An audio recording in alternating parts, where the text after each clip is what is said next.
7 pro tips to write science exams. जी हाँ, यानी 7 ऐसे टिप्स के बारे में आज बात करने वाले हैं जहां पे आपको एक्स्ट्रा कोई एफर्ट नहीं मारने, बस आपको कुछ 7 बातों का ध्यान रखना है एग्जाम लिखते वक्त, और ये आपके 3 से लेकर 4 नंबर ऑटोमेटिकली बढ़ा देगा एक्स्ट्रा किसी बिना एफर्ट के। तो आज के इस वीडियो में 7 प्रूवन टेक्निक जिनको मैं खुद यूज कर चुका हूं और 15-16 साल से ऑफलाइन के बच्चों को बता रहा हूं ताकि वो भी इसका इस्तेमाल करें, और इस्तेमाल करने के बाद उनके मार्क्स में 3 से लेकर 4 नंबर इंक्रीज हुए हैं बिना किसी एक्स्ट्रा एफर्ट के। तो चलिए शुरू करते हैं।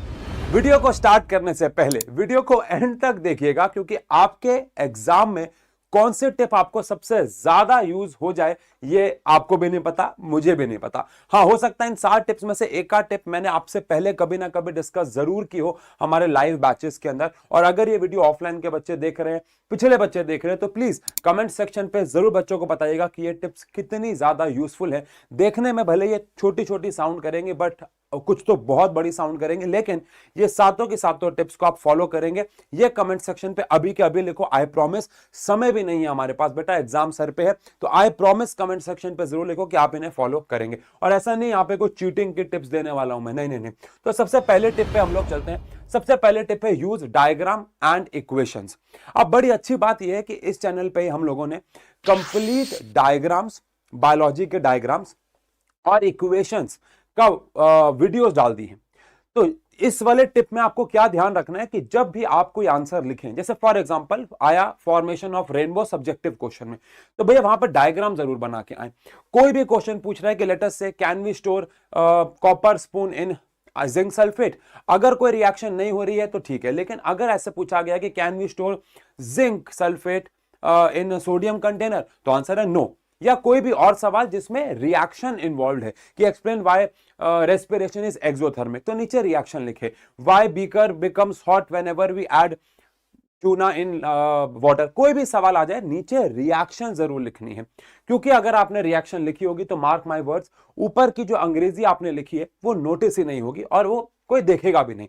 और अगर देख भी रहा है तो नीचे की इक्वेशन पे ही आपको पूरे मार्क्स मिल जाएंगे, ये ज्यादा से ज्यादा चांसेस हैं। तो इसलिए अगर आपको लगता है कि आपके आंसर में डायग्राम कोई बन सकता है तो डायग्राम बना के आए। इलेक्ट्रोलाइटिक रिफाइनिंग आया, डायग्राम बना के आओ। अगर आपको लगता है कि इक्वेशन इन्वॉल्व है तो इक्वेशन जरूर लिख के आए।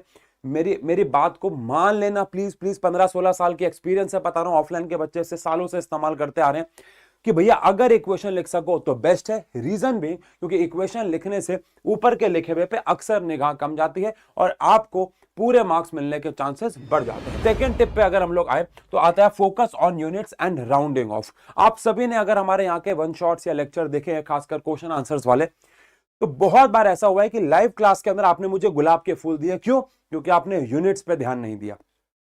यूनिट्स पे ध्यान देना बहुत जरूरी है। कभी कभार करंट मिली एम्पियर में होता है, हम उसको एम्पियर में लेके आते हैं, और सीबीएसई वाले बेटा बहुत चालाक है, वो वहां पे ऑप्शन में आपको मिली एम्पियर के हिसाब से भी आंसर देंगे। समझ रहे हो आप मैं क्या कहना चाह रहा हूं? तो यूनिट्स पे बहुत ज्यादा ध्यान देना है। किलो वॉट दे रखा होता है, कभी कभार बच्चा वॉट के रिस्पेक्ट से काम करके आता है, तो आपको यूनिट्स पे सबसे ज्यादा ध्यान देना है। एंड राउंडिंग ऑफ पे, राउंडिंग ऑफ के बारे में थोड़ी सी यहाँ पे लिखित में अगर मैं बात करना चाहूं, राउंडिंग ऑफ का मतलब क्या है? देखो, मान लेते हैं आपका कोई आंसर आया 2.394, अब आप उसे 2 डिजिट तक राउंड ऑफ करना चाहते हो, तो ऑब्वियसली बात है वो 2.39 ही होगा। लेकिन क्योंकि भैया इसका अगला नंबर जो है वो 5 से छोटा है, लेकिन अगर आता है 2.338, अब आप इसे 2 डिजिट तक राउंड ऑफ करके आना चाहते हो तो इसे 2.34 लिखोगे, क्योंकि अगला नंबर 5 से बड़ा है।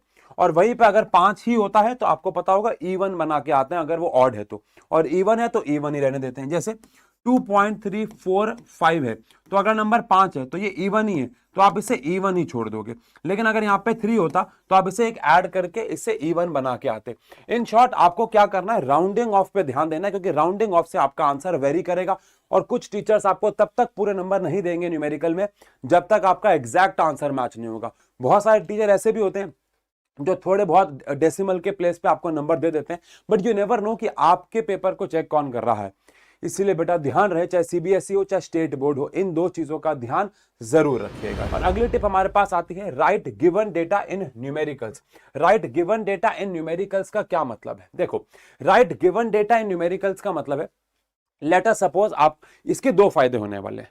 अगर आप गिवन डेटा को न्यूमेरिकल में लिखते हैं, इसके दो फायदे होने वाले हैं। पहला, अगर आपने डेटा लिखा और आपको आगे का क्वेश्चन नहीं आता तो आपको आधे नंबर मिलने के चांसेस बढ़ जाते हैं। टीचर कहता है फ्लो में ऑफिशियली आधा नंबर नहीं मिलना चाहिए, क्योंकि आपने सिर्फ गिवन लिखा है, कोई फॉर्मूला यूज भी नहीं लिखा है। बट फिर भी क्या होता है, कभी कभार टीचर फ्लो में कहता है कि हाँ यार इसने कुछ तो लिखा है तो आधा नंबर दे दो। ऐसा बेटा मैं भी एक पेपर चेक करने वाला, मतलब मैं भी पेपर चेक कर चुका हूं, बहुत करता था, अभी भी करता हूं। आप भी कॉमन सेंस लगाओ, कभी कभार फ्लो में आधा नंबर आपको मिल सकता है। तो एक फायदा तो ये कि आपको कहीं ना कहीं हाफ नंबर मिल जाएगा अगर आपने गिवन लिखा तो। लेकिन सेकंड, इसका जो मेजर फायदा है, इस फायदे के लिए मैं यहां पे नहीं लेके आया इसको। बहुत बार ऐसा होता है कि एक एवरेज स्टूडेंट को क्वेश्चन पढ़ने के बाद ये समझ में नहीं आता कि न्यूमेरिकल कौन सा लगाना है, नहीं आता है समझ में। तो जब वो गिवन, चाहे वो लाइट चैप्टर हो, चाहे वो इलेक्ट्रिसिटी हो, चाहे वो ह्यूमन आई का वो वाला क्वेश्चन हो, आई वाला, अगर आप गिवन लिखते हो तो बहुत हद तक ऐसा होता है कि हमारी जो मेमोरी है, सबकॉन्शियस माइंड कह लो या जो मर्जी कह लो, उसको वो फॉर्मूला याद आता है जब लिखा होता है। लेट अस सपोज, चलो ऐसा करते, एक छोटा सा एक्सपेरिमेंट करता हूं आपके साथ।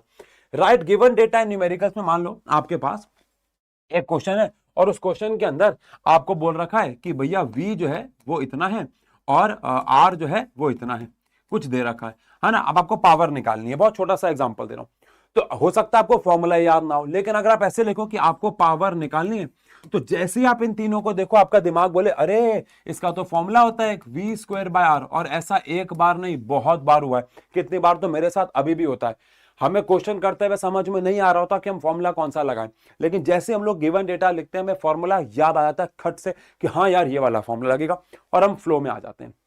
ये बात प्लीज बेटा थोड़ा ध्यान रखिएगा, बहुत काम आने वाली चीज है आपके लिए। सेकंड की अगर मैं बात करूं, do MCQs in first 15 minutes. अब ये बहुत कॉन्ट्रोवर्शियल बात है, क्योंकि जब आपको पहले 15 मिनट मिलते हैं, इस पर थोड़ा ध्यान देना है। पहले जो 15 मिनट मिलते हैं ये बहुत कॉन्ट्रोवर्शियल बात है। पहले के 15 मिनट्स के अंदर, पहले के 15 मिनट के अंदर मोस्ट ऑफ द टीचर्स आपको यही कहेंगे कि क्वेश्चन पेपर पढ़ लो पूरा, क्योंकि आपको आंसर शीट पे कोई लिखने की अनुमति तो है नहीं, और जो कि बिल्कुल सही तरीका भी है। लेकिन मुझे लगता है कि इससे ज्यादा बेहतर एक और चीज है 15 मिनट में करने के लिए, वो है एमसीक्यूज। देखो सुनने वाली बात, पूरा पेपर पढ़ने का फायदा क्या है मैं बताता हूं, लेकिन उससे ज्यादा फायदे हैं अगर आप सिर्फ एमसीक्यू सेक्शन पढ़ते हो, और नुकसान भी है अगर आप पूरा पेपर पढ़ते हो। बता रहा हूं कैसे, हर चीज को सुनना ध्यान से। अगर आप पूरा पेपर पढ़ते हो तो फायदा यह होगा कि आपको आइडिया हो जाएगा कि आपको कौन सा सेक्शन पहले करना है, कौन सा सेक्शन बाद में करना है, ये आइडिया हो जाएगा। या आपको यह भी आइडिया हो जाएगा कि पेपर बड़ा है या छोटा है। लेकिन पूरा पेपर आपको आता हो, ये दुनिया के 10% बच्चे भी नहीं होंगे जिसको पूरा पेपर आता होगा। आप एवरेज बच्चे अगर हो तो आप कहीं ना कहीं 2-4 क्वेश्चन में अटकोगे और आप घबरा जाओगे कि यार ये 2 क्वेश्चन तो मुझे नहीं आते हैं, अब क्या करूं मैं। और उस घबराहट के चक्कर में एग्जाम एंजाइटी होगी और बाकी परफॉर्मेंस भी लूज होगी। तो मेरे हिसाब से ये नुकसान है, ये एक नुकसान है एक एवरेज बच्चे को, कि वो उसको वो 2-4 क्वेश्चन खटकेंगे बार बार कि यार ये मैं कैसे करूंगा, और उस चक्कर में वो बाकी परफॉर्मेंस भी लूज कर देगा। समझ रहे हो? तो एक बड़ा नुकसान तो ये होने वाला है। दूसरा बड़ा नुकसान ये होने वाला है कि हम पूरा पेपर क्यों पढ़ते हैं, ताकि जब हम बाद में उसे अटेम्प्ट कर रहे हो तो हमें आसानी हो। बट आप मुझे बताओ, दिल पे हाथ रख के, दिल पे हाथ रखो, जब आप पूरा पेपर पढ़ लोगे, क्या उसके बाद दोबारा अटेम्प्ट करने के बाद आप पेपर नहीं पढ़ोगे?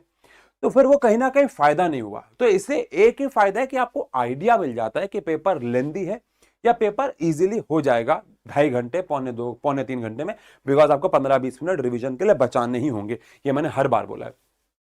तो इसीलिए मैं क्या कहना चाह रहा हूं कि आप एमसीक्यू अगर 15 मिनट में करते हो, अच्छा आपको कोई भी मार्क करने की अनुमति नहीं है, आप पेंसिल पेन तो चला ही नहीं सकते, क्वेश्चन पेपर पे कुछ भी नहीं कर सकते सिवाय रोल नंबर के, और आंसर शीट खोलने की अनुमति तब होती नहीं है। तो आप अपने मन में जो भी आपके 18-20 एमसीक्यू आ रहे हैं, उन सब को अपने मन में आप सॉल्व कर लो। कोई न्यूमेरिकल है उसको भी सॉल्व कर लो 15 मिनट में। अगर आपने 15 एमसीक्यूज के आंसर भी याद हो गए लगभग कि हाँ यही आंसर है, और जैसे घंटी बजी और आपने 15 एमसीक्यू के आंसर लिखे, क्या इनिशियल स्पीड पकड़ोगे आप, और जो कॉन्फिडेंस बिल्ड होगा ना आपका कि यार सेक्शन ए तो मैंने निपटा भी दिया 5 मिनट के अंदर, यकीन मानो ये कॉन्फिडेंस एक नेक्स्ट लेवल कॉन्फिडेंस होने वाला है। तो इसीलिए मैं चाहूंगा कि आप पहले 15 मिनट के अंदर एमसीक्यूज पे ध्यान दें। ये एक बड़ी अच्छी टिप हो सकती है आपके लिए।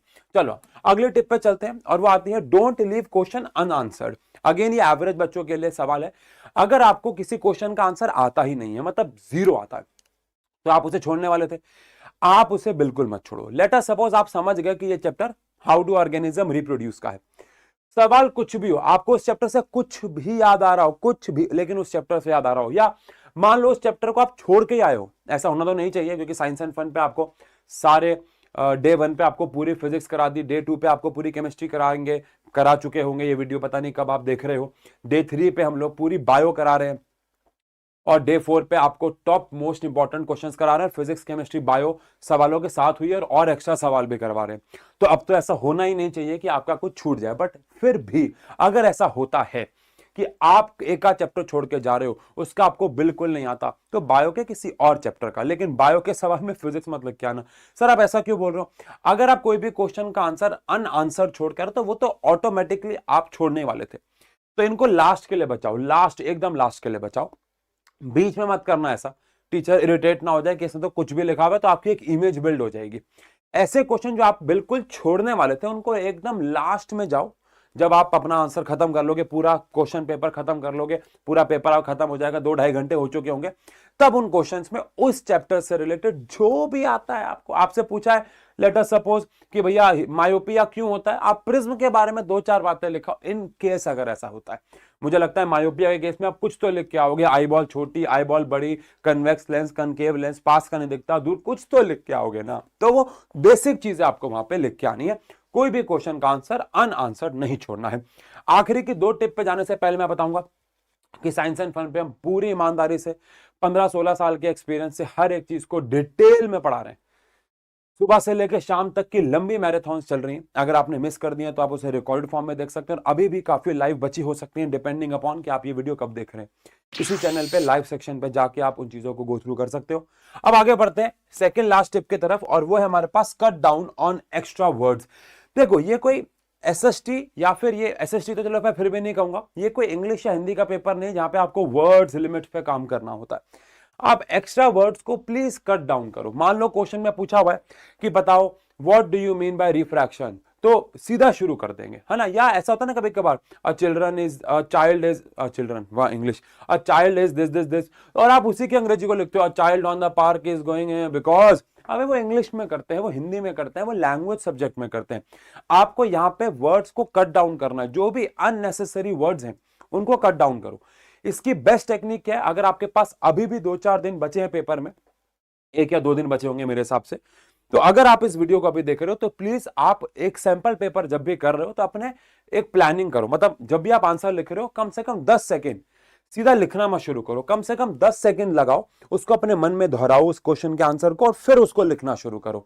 इससे क्या होगा, आप खुद समझ जाओगे कि मैं क्या एक्स्ट्रा वर्ड्स लिख रहा था। आपने नोटिस किया होगा, जब आप किसी को ऑडियो भेजते हो, नोटिस किया होगा, तो आप बहुत ज्यादा बोल देते हो, लेकिन जब आप टेक्स्ट लिखते हो तो बहुत ज्यादा नहीं बोलते, क्योंकि टेक्स्ट धीरे धीरे लिखते हैं, उसको हम सोच भी रहे होते हैं।